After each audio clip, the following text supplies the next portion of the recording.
Live from Sin City, it's the Socks and Pinstripes Podcast. And now, here's the star of the show, Giant Dr. Griffin! This is Diet Dr. Griffin back with another episode of the Socks and Pinstripes Podcast. Usually when people say they have a stacked show, they kind of exaggerate a little bit, but there's a lot to talk about today. Oh, yes, there is. Yeah, because the entire wild card round was completed between the time that we previously recorded and now. And we are 1 day away from the start of the NL and AL divisional series. Let's go. Yeah. But before we talk about that, let's just talk about some of the managerial firings or not returnings that happened during the interim, because these decisions were pretty steadfast and quick. And the first one we talk about is Brian Snitker of the Braves, because he stepped down and is supposed to be taking a position in the front office somewhere. Oh, interesting. Yeah. That one's kind of unexpected to me, honestly. I agree that a lot of the Braves' issues were injury related, and there wasn't a whole lot that they could have done about it. Yeah. So that's, I think, is going to be a pretty plum job, because everybody, I think most everybody had the Braves making the playoffs this year. They were a good team on paper going in, and injuries just completely derailed them. Oh, do you have our predictions of the divisions too? Yes, I do have our predictions of the division. Is that coming up later? Am I jumping the gun a little bit? Well, we can shame you now if we want. Shame me now? What Yes. do you mean? You have the Tigers losing. You didn't have the Tigers winning the division either. Yeah, but I had them higher than you. You had them higher than me, but you also didn't pick them to make the playoffs. Oh, that's true. You picked the Athletics. Oh, yeah, let's go, baby. Athletics. Yeah, we did a pretty bad job in our predictions overall. We both had the Guardians winning the division. We were right about that. Oh, there we go. Now we got that one right. So, well, speaking of the AL Central, Rocco Baldelli was fired as the manager of the Twinkies. And probably good riddance for him to just get out of that organization situation. Yeah. Oh, yeah, especially everything that's happening with the front office too. Yeah. Yeah, I mean, they tried to sell the team, and they say we're not selling the team, but yeah, they basically just gave up everybody that they could except for like Joe Ryan. Yep. And then in the AL West, Ron Washington and the manager, I don't even know his name, but the manager that they had while he was going through his issues with, I think he had a quadruple bypass surgery, if I'm not mistaken. Oh, geez. Yeah. And did you see the photo that I sent you today, Shane, about how it did look like an in memoriam? Yeah, it does. It looks like they had this photo of Ron Washington in the clouds, like the guy had died and gone to heaven with the Angels. Yeah, little Angels in the outfield action there. and I think it was Roy Bellamy from the Leon Lebertard show that I sent you the image of. And he said, he's still alive. And we wish Ron all the best, because he deserved a lot better than to be in Angels country. Yeah. And I just hope he's able to enjoy himself and have an excellent year in baseball, however he feels like doing that. Because I don't know if he's able to, after having that level of heart surgery, I don't know if he's going to be able to manage or coach on any level. Hoping he does something good. Yeah, exactly. Especially with how stressful it can be too. So yeah. And I have heard this. I don't know if it's 100% legit or not, but one of the major front runners for the Angels managerial spot. Do you want to guess who it might be? A former Los Angeles Angel? Is it Mike Trout? No, Albert Pujols. Really? Pujols is going to They're join still paying Albert Pujols, so this sounds like an arty thing to do. Like, hey, we're already paying this guy. Might as well just pay him to manage.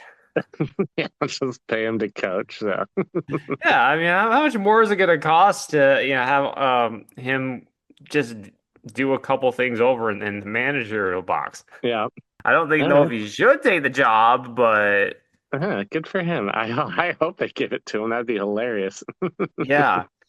And sticking in the AL West, you have the Rangers who have mutually decided to part ways with Bruce Bochy. Oh, that's too bad. I thought he was a good manager over there. Yeah, and I was listening to another podcast and I didn't remember this until he brought it up, but Skip Schumacher, the former manager of the Marlins, who had that strange arrangement where he basically got out of his deal with them, Mm-hmm. he was a bench coach for the Rangers this year. Okay. So it kind of makes you wonder, Bruce Bochy's like 70 years old. Yeah. Was this a situation where we had this guy and we kind of told him he was going to step in a year or two, and like now's the time we're bringing him in? Yeah, I think didn't Bruce Bochy come back to coaching to win Texas that championship too? Wasn't he like already Yeah, out he and was got uh back? he was retired after his run with the Giants. He came Yeah, back. I so I think he think managed 3 years. he's probably ready to be done too. So just like him and Dusty Baker. So Well, here's an interesting little nugget though. oh, really? Dusty's coming back?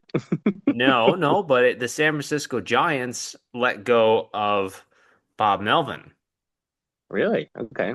They did. And apparently, Buster Posey, who's running the team now, exercised his option for this year a few months ago before they fell off a cliff Okay. after the Rafi trade.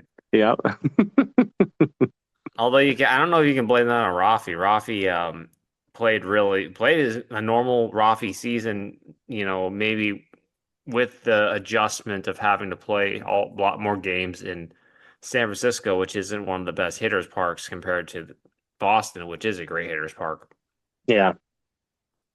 So I'd be curious to see if the Giants try to bring Bochy back in the picture, even for a short-term situation. I'd be interested if Bochy would actually even want to take the job, maybe. He's probably got a lot of good memories over there. So Yeah, you never know. they got a pretty good team too. They're probably just like a couple people away from I mean, they almost made a run at it this year, so Yeah. Yeah, they did. And I think if Rafi has a full off season, hey, maybe they can hire Ron Washington and teach him how to play first base. yeah, there you go. The thing is Rafi would have to agree to be taught first base, and who knows Well, I if mean, he that's was on playing his first agenda. base. He was playing first base for the No, I Giants know this he was year. playing first base, and what I'm saying is like Rafi would have to agree to let someone teach him how to do something he thinks he already knows how to do. So Well, I think he would be open to it during the off season when he has time to prepare and work at it. yeah, I was just making the joke because he has attitude. Oh, I know, I know it. And fun factoid about Rafael Devers, I'm gonna kind of throw my little tidbit out there. Rafael Devers is one of the only players in the last 15 years or so to play 163 games in a season. Oh yeah, dude. Okay, that was awesome. Yeah. That's your interesting fact, everybody. We're not doing it at the end of the show. Yeah. Justin Morneau was the previous guy, and he played for the Twins.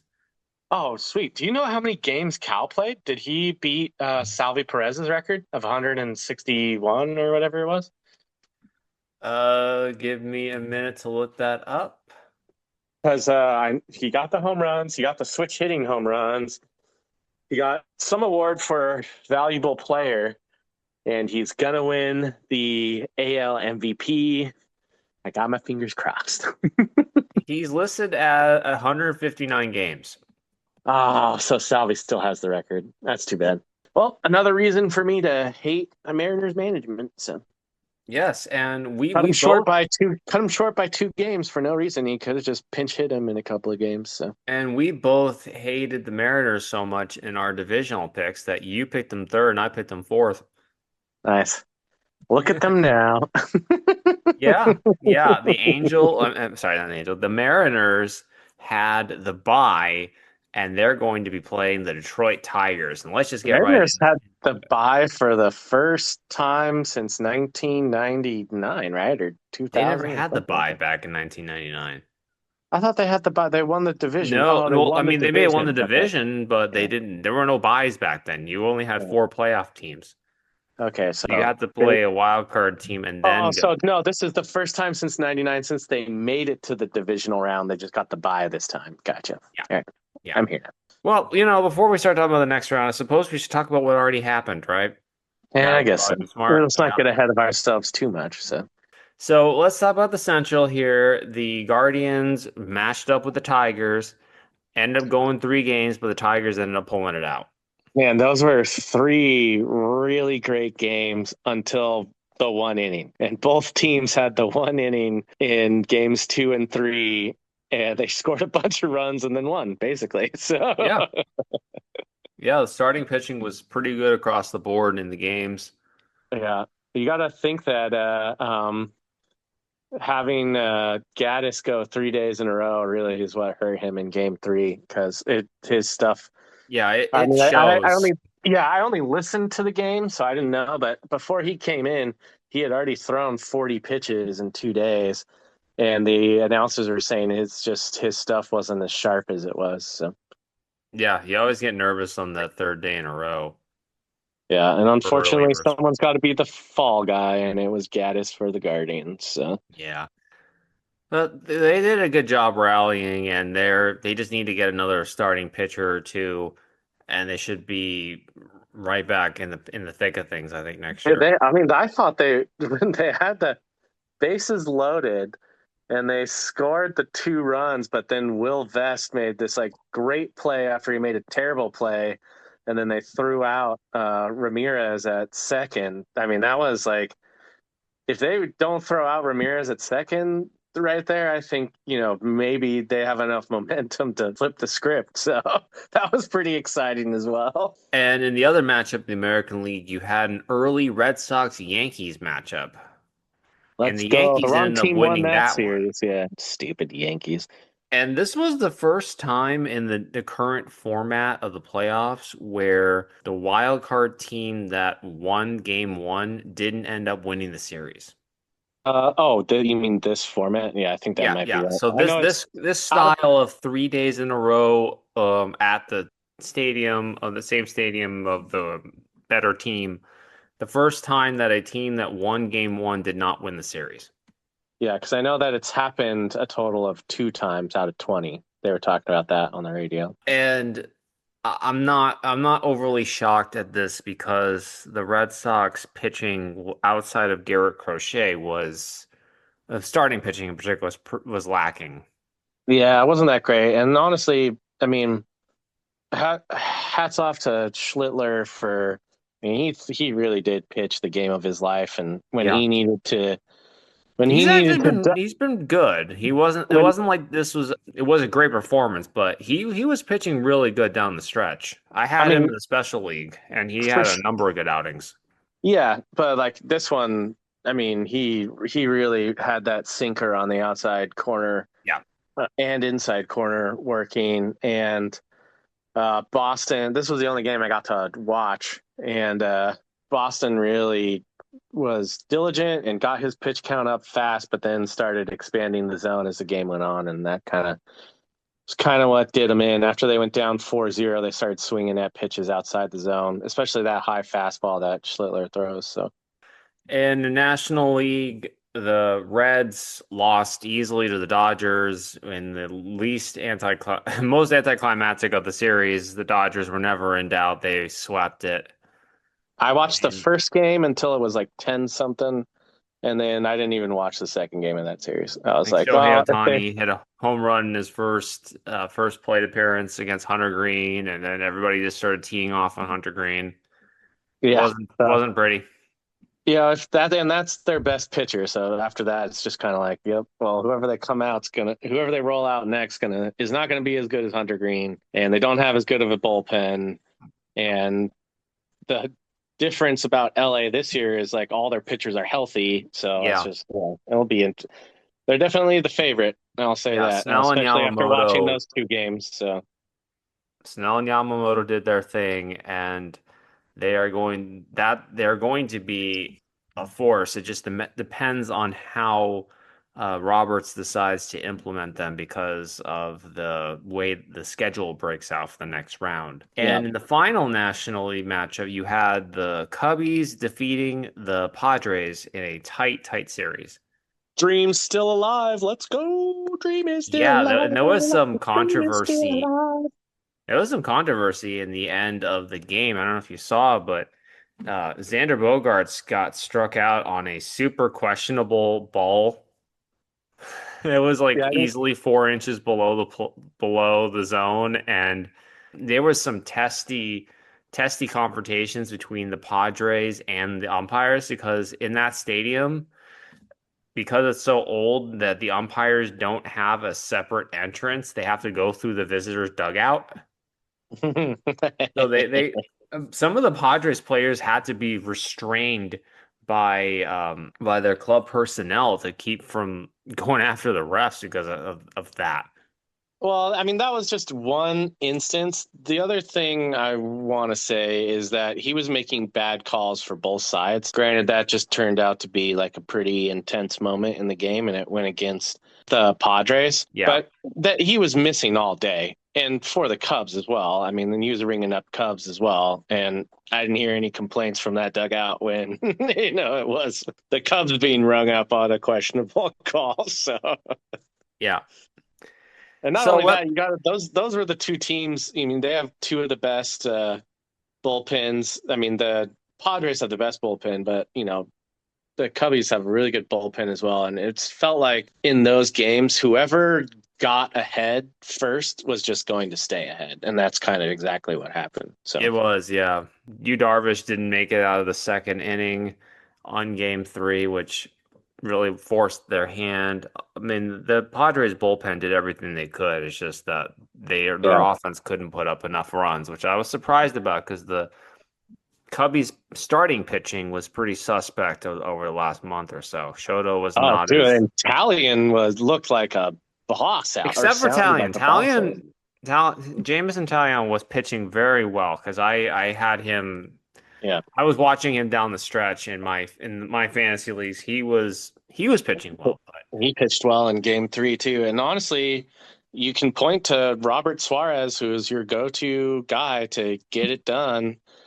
Just didn't have it. So, and he didn't pitch 3 days in a row or anything. He just wound up being the one who got teed off on. And you can point to that call as Xander Bogaerts, but at the end of the day, your guy, your go-to guy didn't get it done. So I was just saying it was controversial I was part of the final inning of that game, but obviously it was not the deciding factor because it was only the first out of the inning, and then the guy who got the strikeout then proceeded to hit the next two batters.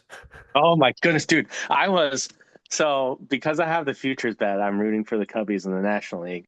Yeah, and I was literally screaming at my phone, "What the is your problem right now? And can you get it together or take him out of the game? Because I'm going to kill someone." So that was like how I felt watching Jonah Tong pitch. It was both in 0-2 counts. He's ahead 0-2, 1-2, and he's pegging people. And I'm like, what are you doing out there? Like, what is going on right now? And it was like center mass. They're like lasers to the center mass of the player. Yeah. I mean, one of them, I think, even bounced in front. Who's the manager of the Cubs? Counsell? Yeah, so Craig Counsell, they panned to Craig Counsell, and he's just looking at the guy kind of like, what is going on, dude? And then he does it the second time, and he's like, all right, yeah, you're out. But like the first time, it's just like, what the hell? You were up. You were favorable pitchers count. Like, what's going on right now? I think they said in the broadcast they lost control of his changeup. I mean, clearly. So yeah. I mean, he bounced it and it hit the guy in the second time around. It's supposed to break arm side, and he's yanking it all the way across his body. So, but it didn't stop the Cubbies from winning. So, in the next round, we have some divisional rematches here because you have the Yankees going up against the Blue Jays. Nice. Let's go Blue Jays. And who do you think is going to win that series, Shane? I think Blue Jays. So here's what I think is going to happen. I think the Blue Jays have better pitching and a better, maybe all-around team. They sure seem to play better defense, although Volpe's kind of turned it around a little bit. However, if they get bogged down by the Yankees starting pitching, then you could see what happened in Game 3 in Boston. You could see that happening to the Blue Jays. But if the Blue Jays are able to get to the bullpen in a normal amount of time, like 6th, 7th inning, I think the series goes to the Blue Jays. I think the Yankees are going to win the series. And yeah, that's because you're an apologist. So, well, I was thinking about things, and I was thinking which teams are most likely going to get that cold dud series coming out, because a lot of teams that get the bye have lost because of them just getting cold and just not having it from not playing for a couple weeks. oh, okay. Yeah, So you're going the mystic route on why they lose, huh? Well, and the other thing is, don't think the Blue Jays have a good starting rotation. It depends. I mean, when Guzman and when the sinkers are working, their starting rotation is almost unhittable. When they're It's just him not, though. Who else is in the Blue Jays rotation that's going to start a playoff game this series, Shane? gosh, my arch nemesis, what's his name? Who's their Chris Bassett? Well, I'm asking you, who else is going to start a game for the Chris Bassett? Chris Bassett Okay. will start a game. Yeah, Okay, Chris Bassett is not as good as he used to be. for sure. And then But who you else could have you argue got for that number Kevin 3? Guzman. What's I mean, up? besides Guzman, is Gaussman starting on against Luis Heel on tomorrow. Yep. I mean, the thing is like the Yankees are young. Sure, they're good, but they're young. So you got experience over inexperience. Well, And I mean, if I think Guzman and Chris Bassett can get it going, then I think they got a chance. Max Fried's going to be pitching on Sunday, and Max Fried is better than anybody that the Blue Jays have, and I think We'll Carlos see. Rodon is better than anybody the Blue Jays have. I mean, when And they're good, Schiller yeah, might be for better sure. than both of them right now if he's continuing. When they're good, yeah. I mean, when they're on, yeah, of course. But you could say that about any pitcher. Well, I mean, the point is that you're going to get Fried probably twice in this series, and Rodon possibly twice in the series if it goes to 7. So I think the Yeah. Yankees are going to have a better chance of winning this series, and I'm I not just sold on disagree. it. Yeah, Well, yeah, I that's fine. disagree. That's fine. We can disagree. One place that I don't think we're going to be disagreeing on is the Mariners versus the Tigers. M's all the way. Come on, I Yes. believe now. I believe now. I think that the M's haven't made it this far in a while, but I think the starting pitching depth overall with the Mariners is going to carry them.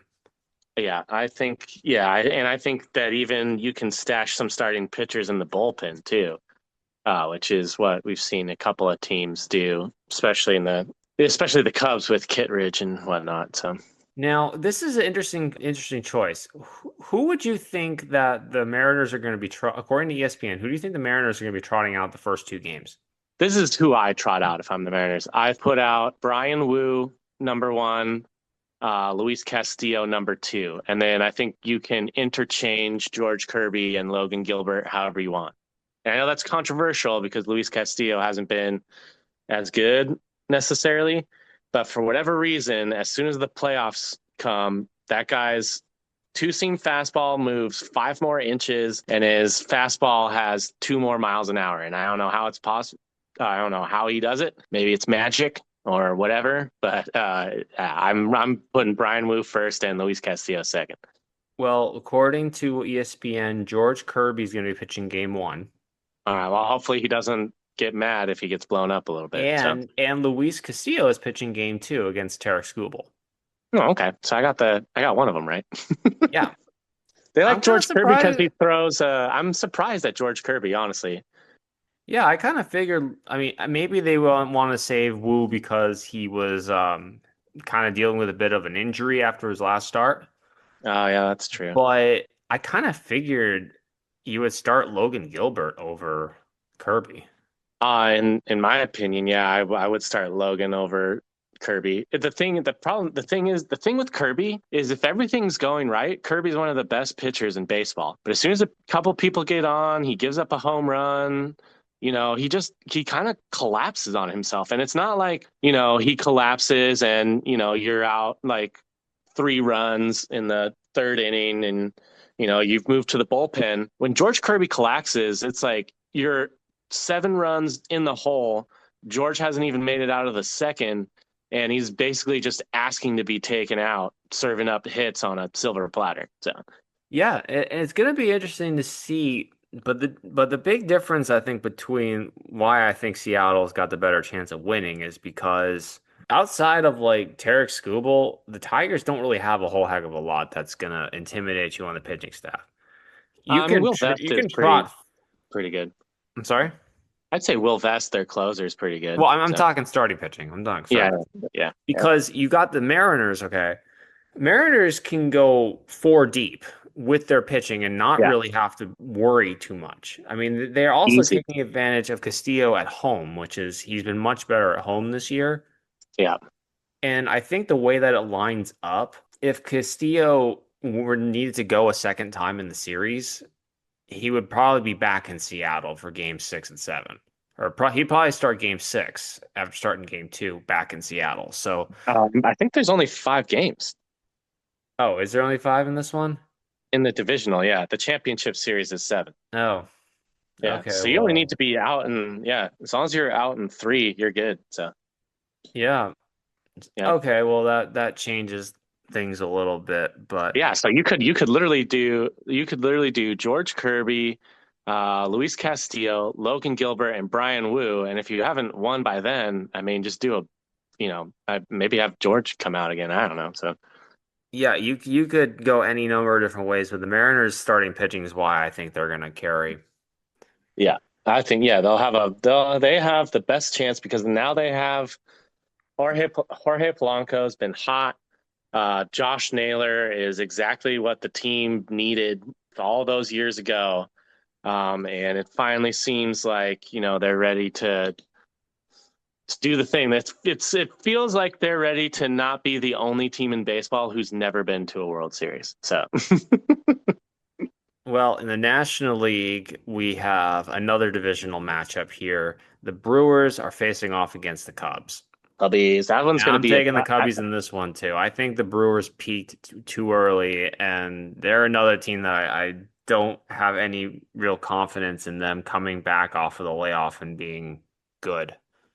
Yeah, I think that maybe it's going to kind of be this. I think that series is also going to kind of be the same as Padres series. I think whoever gets ahead in those games is probably staying ahead. So, and I don't know the status of Brandon Woodruff offhand. I know that he was injured. He got put on the injured list right before the playoffs. So I don't know how he's going to be a factor or not in this series. Oh yeah, because you could have a pretty good one. You could have Peralta, Woodruff, and Mizorowski, which would be a good 1, 2, 3. So yeah, I don't know who they're going to be throwing out game 2. Neither team has at least released that according to ESPN, but it is going to be who's going game 1? Peralta. It's going to be Peralta versus Boyd. Oh, okay, nice. Matt Boyd, he's one of those guys where he's not like going to wow you, but he's going to get you through some stuff. So I think he's a little tired though. He's really struggled in the second half. Yeah, he's thrown more pitches this year than he's pitched more innings this year than he's pitched in the last 3 years of his career. That was Garrett Crochet like last year. Yeah. So we'll see. I think you're right as well, but man, he sure gritted it out against the Padres and looked pretty good. So yeah. And then in probably what I think is honestly the marquee series of this round, the Dodgers at the Phillies.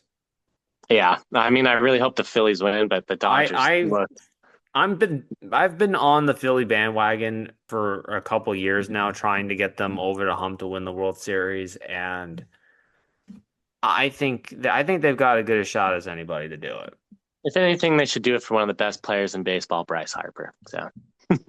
I would say do it for Kyle Schwarber. Oh yeah, Schwarby as well. You know, they're both of those guys. Good dude. And So, save and God and Tebow save us all if Nick Castellanos hits a home run, because we all know that we immediately have to check Twitter to make sure news is see who died or what's going on when Castellanos hits a home run, because that's just what he does. He oh yeah, interrupts the news. I really hope the Phillies at least.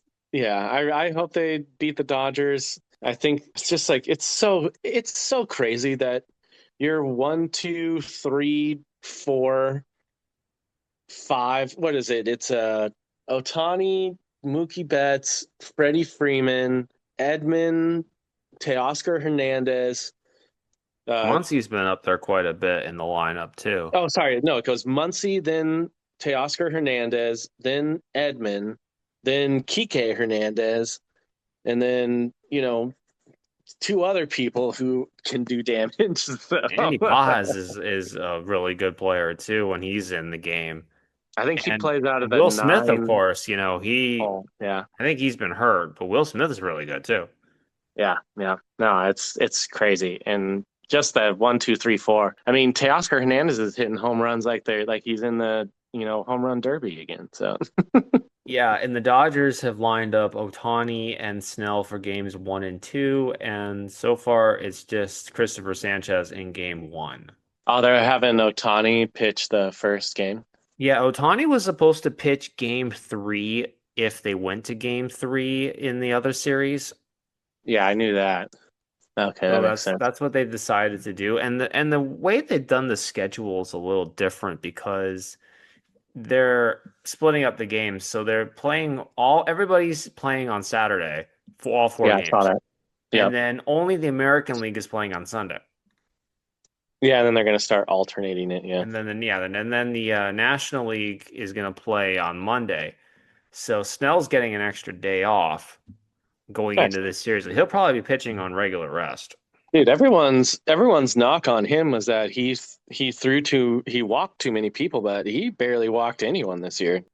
Well, the thing is that he throws so many of his pitches outside of the zone, and as a result, sometimes guys will just lay off of the pitches as a result. Whatever he's done this year, his K to base on balls like 11-1 or something obscene like that. So yeah, I was actually talking to Taylor about this because I kept thinking like the Reds are just swinging at everything and they're playing right into his hand. Yeah, and I'm like they should just stop swinging and force him to throw. Yeah, but then they would stop. Then they would stop swinging, and he'd throw that backdoor curveball that stays out of the zone until it's like, what is it, 90 feet to home plate from the pitcher's mound? I mean, when he won the Cy Young back in San Diego, he walked 5 guys per 9. Like, yeah, but what I'm saying is this year he's landing his off-speed pitch is when he needs to. So even if you don't swing, I mean, you caught Cincy staring at strikeouts a lot when he was pitching because when for whatever reason he's figured out this year when to not throw it for a ball, and it's been insane. So but they were swinging at a lot of slop outside of the zone too, though, and like they were just playing into his hand because he could just throw the stuff outside, knowing that they had to come back from a lead. And obviously that probably played into why he could do that and why the Reds felt like they had to go a little more aggressively. I know the Red Sox were kind of doing the same thing against Schlittler because they got down 4 quickly and they just. Well, yeah, those first 2 innings that they were great. I mean, in 2 innings they had Schlittler's pitch count almost up to 40. And then you had that 3rd inning where they got the 4 runs, and then you just started to see them expand a little bit. And then he went from 40 pitches in 2 innings to going 8 innings at 106. And so that just goes to show that there's a lot more chase that happened after that. Yeah, the Red Sox really missed Roman Anthony. Yeah, they really did. He was their best hitter on that team. I firmly believe that. Yeah, I And agree with that. Or at least the he, most patient anyway. So yeah, that's what I was getting to because he had the best play discipline of anybody on that Red Sox team and probably a good number of major leaguers. He would have definitely been a. I would say, as far as the best hitter, you probably would have to say in the playoffs, Trevor Story for sure. He was coming up with the Yeah, big hits. Story's finally started to turn it around. Now that he's finally healthy, basically, he just had Yeah, a lot of injury issues. Had some wacky injuries, like getting hit by a pitch and just being knocked out a little while. And yeah. the Red Sox fans didn't particularly like him, but he's gonna stay there. He's got a I believe he's got a player option to opt out, and he has not played well enough to turn down, I believe, the 50 or 60 million that he has left on his deal. Yeah, So I'll be I interested to think see who it's, they go after to keep Bregman at third. So yeah, and Bregman's probably gonna opt out at this point. I think didn't he already opt out, or I thought Well, he I already think opted out. I don't think he's a formally well, I don't think you can formally announce that you're gonna formally opt out, but you can probably like announce it. I mean, Pete Alonso said literally the day that the Mets Yeah, season was over, people like five people minutes later, blew he's him like, up for that too. They were not happy about it. no, but that's a typical Boris move. Like I remember when Garrett Cole was about to be a free agent with the Astros, and he was literally in the locker room after they lost the World Series wearing his Boris Corp hat. So on that note, we're gonna have some fun baseball this weekend, and we'll be talking next week about the divisional rounds. Which hopefully the Mariners will have won by then. So Yeah, we want the Mariners to have a good season. we want a Mariners Cubs World Series because that's how Shane maybe has the chance to get paid, and the Mariners get their monkey off their back. So Yes. Yes. See you guys. bye.